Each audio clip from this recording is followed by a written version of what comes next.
ثابكم الله. فضيلة الشيخ، يقول السائل: أنا شاب قد كنت أفعل المعاصي، وبعد التوبة يأتوني أناس يقولون: هل أنت كنت تفعل كذا وكذا من المعاصي؟ فهل يجوز الكذب؟ أثابكم الله. لا تكذب، والكذب لا يجوز، وهو محرم إلا فيما استثناه الشرع، ولكن ينبغي على كل مسلم أن يستتر بستر الله.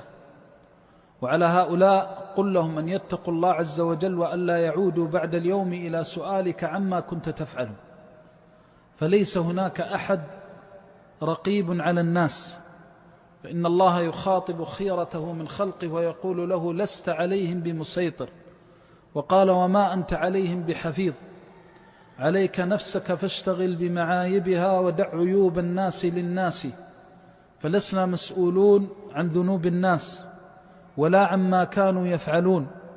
ورحم الله امرأ شغلته عيوبه عن عيوب الناس. فأنت مطلوب منك أن تستتر بستر الله، وألا تتحدث بما كنت عليه.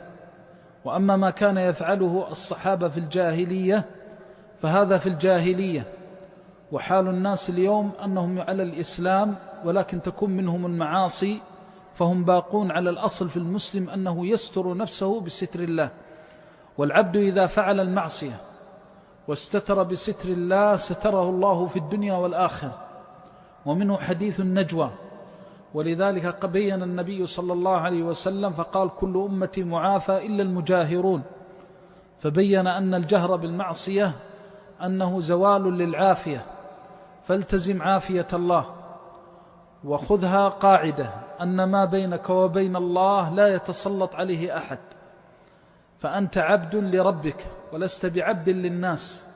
ومن جاءك يسألك فقل له: اشتغل بنفسك ودع ما ليس يعنيك، لأن النبي صلى الله عليه وسلم قال: من حسن إسلام المرء تركه ما لا يعنيه.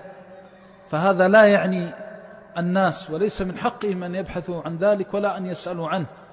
وأجمع العلماء والأئمة على أنه لو رأى 4 أشخاص تثبت بهم جريمة الزنا، لو رأوا الزاني يزني، أن الأفضل لهم أن يستروا وألا يبينوا.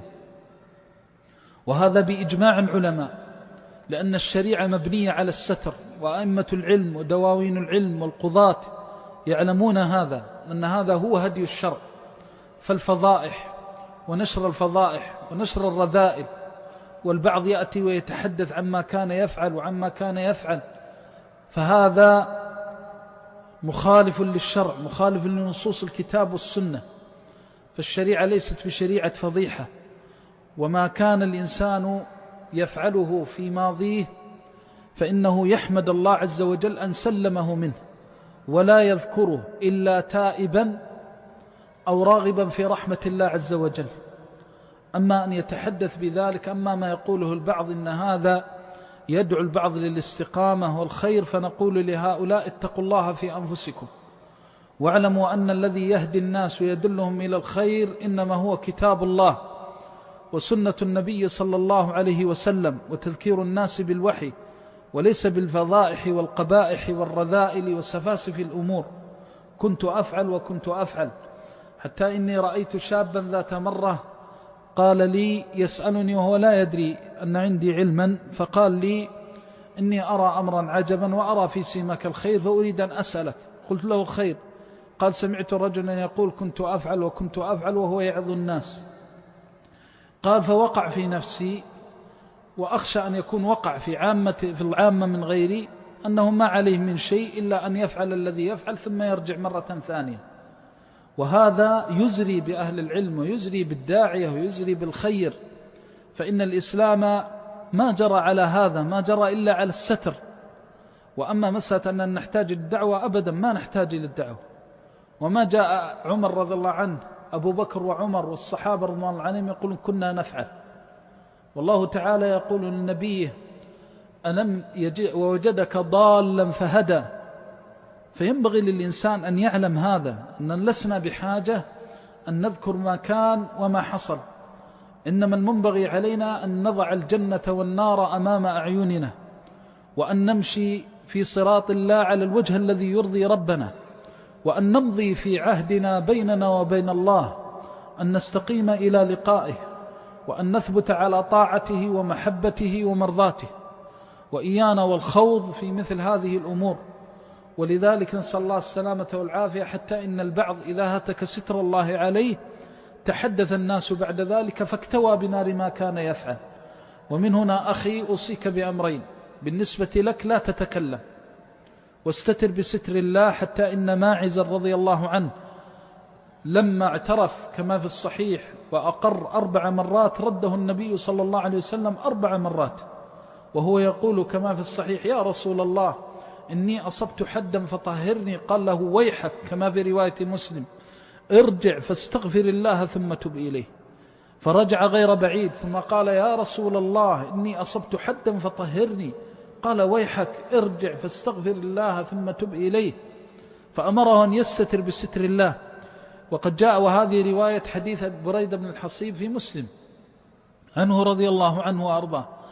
وجاء في بعض الروايات أن هزال وهو ابن عمه من جماعته هو الذي حثه على أن يقر ويعترف.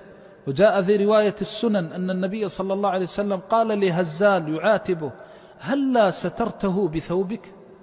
هلا سترته بثوبك؟ الدين ما هو دين فضائح ولا دين رذائل ولا قبائح، وإنما هو دين استقامة. وما مضى فقد مضى، والعبد بين مخافتين، بين ماض بينه وبين الله لا يدري هل غفره الله له أو لم يغفر.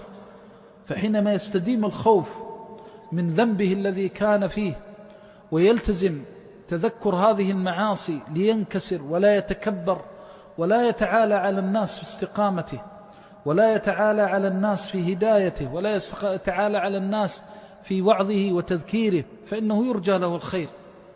وآجل قد بقي يجعل فيه الجنة والنار أمام عينيه يطير بهما إلى ربه، وهما جناح السلامة: الخوف والرجاء.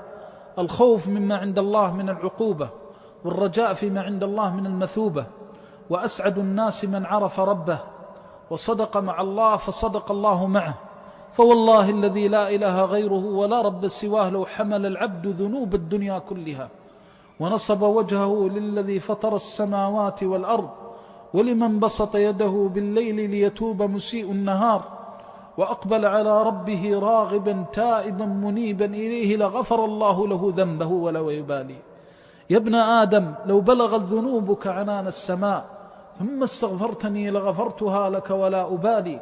فلسنا مسؤولون عن أن ننبش هذه الأمور التي كانت بين العباد وربهم، وعلينا أن نتقي الله عز وجل، وأن يبين للناس هذا الأصل من كتاب الله وسنة النبي صلى الله عليه وسلم. ولذلك من الخير أن لا ينشر بين الناس مقالة السوء، ومن حمل مقالة السوء عن إخوانه ولمزهم وانتقصهم فويل له ثم ويل له ثم ويل له. ويل له في الدنيا خاصة إذا عير أو عاب، فإنه لا يأمن أن يبتليه الله عز وجل. وويل له إن سلم في نفسه أن لا يسلم في أهله وولده. فمن عير العباد وانتقصهم ولمزهم وأهانهم وذكر ماضيهم واستخف بهم فإنه لا يأمن أن يبتليه الله بما يسوءه في أهله وولده. وويل له إذا وقف بين يدي ربه فجاءته الحجج التي أقامها الله عليه وأشهد الله عليه ملائكته أنه قد بلغته الرسل أن يستر المسلم فلم يستر.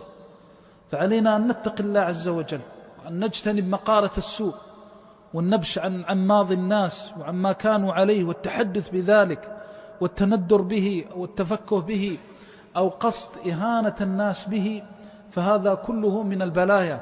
ولذلك تجد بعض من لا خير فيه إذا رأى الأخيار والصالحين يقول إن هؤلاء خريجو السجون، أو هؤلاء الذين كانوا يفعلون.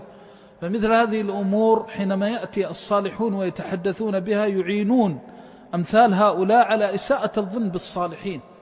فعلينا أن نتقي الله عز وجل، وأن نحفظ لهذا الدين هيبته وللأخيار والصالحين مكانتهم، فهؤلاء هم صفوة الله من الخلق.